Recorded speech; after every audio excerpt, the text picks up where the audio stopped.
Alright. I know there's a lot I need to go over.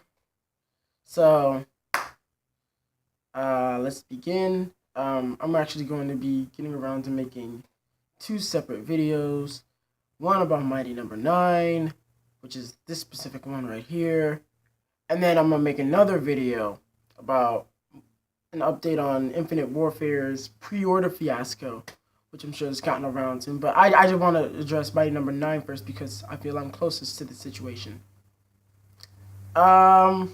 Because of my love for the Mega Man franchise and my wanting for a spiritual successor, I will let you know right now, I have not played the game. I wasn't necessarily involved in a Kickstarter campaign, well, because, I had no money to give at first, because I was really young when they announced it. And, jobless and everything. So, but, I was really hoping that this game would come out a blazing success, because I love Mega Man, and Capcom wasn't doing shit with Mega Man. And so I was like, well, if Keiji Inafune is the co-creator of Mega Man, by the way, says that he's going to make a spiritual successor, then clearly that has to be a good thing. Like, this is something that could, change the gaming industry for the better, in a sense where it could be one of those huge Kickstarter success stories.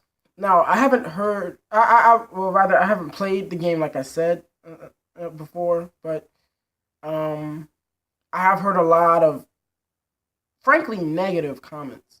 I've heard more negative things than positive things about this game, which is kind of scares me, because one, it's like I'm walking in Walmart and one night and I see, oh hey, Mighty Number 9 is out. Maybe I'll pick that up later. I go home, go to sleep, and I wake up to a YouTube video notification talking about how Mighty Number 9 is shitty. And I've been getting video alert upon video alert upon video alert about basically the same topic. And that, I was like, whoa, what the hell happened here? So I watched some of these videos. I did a little bit of digging into, because, Mighty Number 9, before release, had a lot of problems with delays and everything. And, the trailer was kind of subpar. But I was like, all right, but maybe they'll get over this hump, maybe something good will come out of all of this. And I looked on the reviews, online. A lot of the reviews were mixed. And so basically, the main problems that people have been having are, how should I say this? The game itself is apparently disappointing in some ways. Like, buggy. Like, it's just like, just flat out Watch Dogs buggy. Probably just as bad, maybe worse, is what I've heard. Now, see, Mighty Number 9, apparently with some PC versions, there's been some parts of the game that have been flickering in and out. Some stages look a bit incomplete or bland. Some character designs look a bit off. And the blandness of stages and characters is not just the PC version. That's just with like all versions apparently that have already been released. People weren't necessarily fans of the way the cutscenes were handled. I've seen like short clips of some of the cutscenes, and I have to agree. Unfortunately, I feel like they could have done a little better. Like, I don't mind voice acting and everything in these things, but the least you could do is, if you're going to include voice acting, at least have the characters' mouths freaking move. At least make it look semi-realistic. Like, it's not that hard to do, especially with all the modern technology we have now. That probably would have been a little excusable back in the late 90s, early 2000s, when voice acting was scarce in video games and when the technology was not quite as new. But come on, this is 2016. You mean to tell me you don't have the technology to at least make your animations look more animated? And another thing is, a lot of people, Alpha Michelson talked about how he didn't even get his copy of the game yet. And his anger towards, how the reviewers got the game before the backers did. And I am inclined to agree. I mean, the backers paid for this project. Therefore, they are the executive producers. Therefore, they are technically part of this development team. Therefore, they deserve to test out this game for themselves to see if they approve. You didn't even go to your own backers, your own producers, your own team to tell them, okay, here's the game. Tell us what's up. Tell us what we need to fix before we ship it out. Because we want this game. You clearly did not care about this game enough to want to go to the backers and get opinions. You went straight to the reviewers and you were just like, screw it, we're out of time. We've been delaying this too much. And as one of the translators for Keiji Inafune quoted, it's better than nothing. Better than nothing. That's pretty much the catchphrase of every single video game developer in the past 5 to 10 years. It's better than nothing. And that's not the way it should be. We've been waiting for this project for a good 3, maybe 4 years. And you mean to tell me that you couldn't put enough, all this hype that was going into this project, you couldn't pay any more attention to this project? Like, with all the hype and money that this project was getting from fans, this would have naturally seemed like a priority. Like, if I was developing this game, if I saw how much hype and attention this was getting and how much money fans were giving us, I'd be like, okay, so it's clearly this is the game they want, so let's put this aside, or better yet, let's have a smaller team work on this while the bigger team comes together and focuses on nothing but this. Laser focus on this specific game, but Inafune did not do that. Instead, he got his team, he just coded whatever, and just shouted out to the public.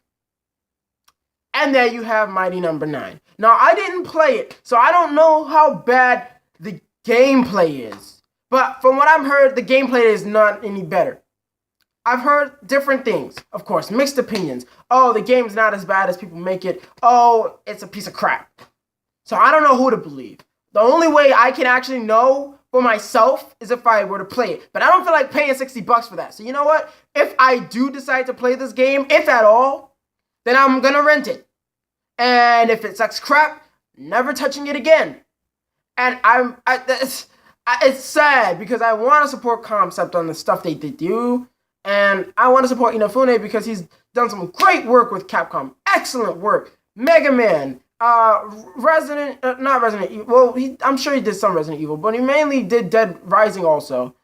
And he helped produce Street Fighter, and it was, which is my favorite game of all time. He helped with the art in Street Fighter.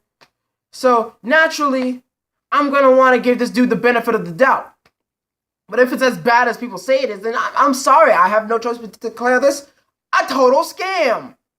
Because here you are making big promises and not even barely providing that.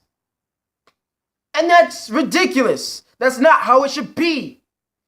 The least you could have done was at least make something that didn't look like anybody could have made. Something that did, like, graphically, it looks like a 6-year-old could have made this game.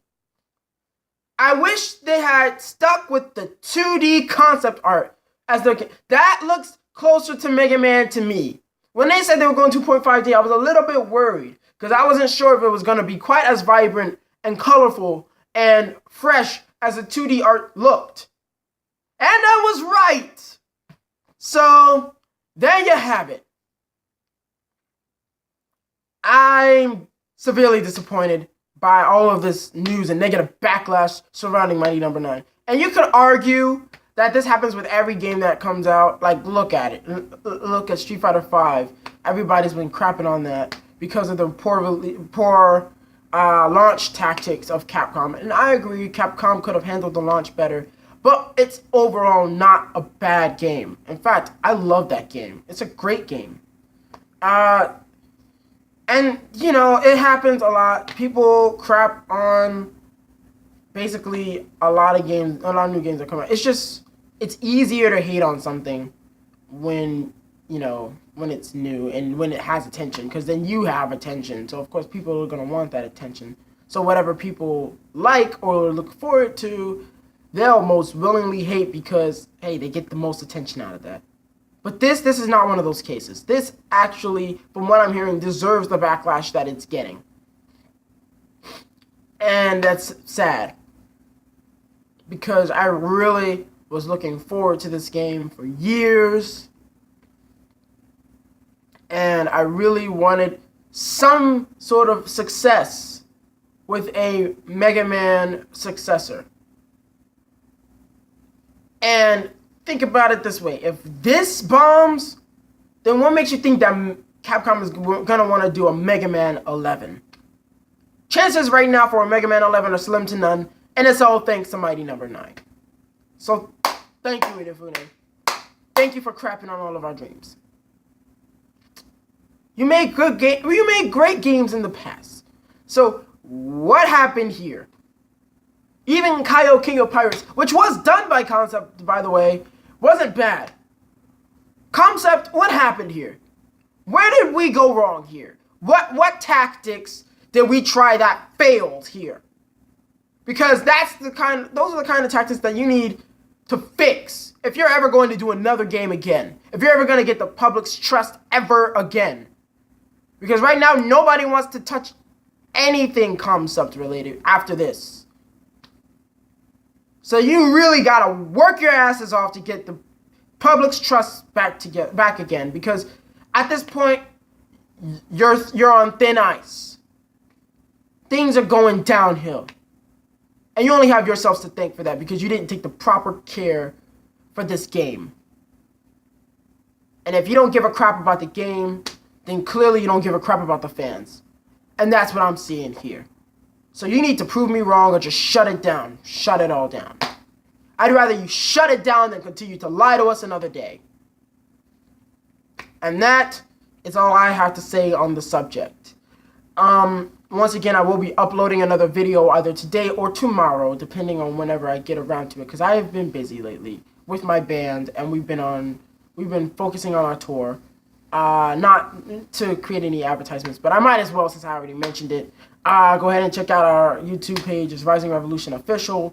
And I'll definitely post some updates about band-related stuff on the band's webpage. Not here. This is for my personal stuff. Also, if you have any requests for covers, let me know. I will definitely do more bass covers, and I'll get around to maybe a guitar cover or two. But, so, yeah, this is it. If you agree with what I said, like, comment, and subscribe for more stuff you want to see from me. And now that I said my piece, peace.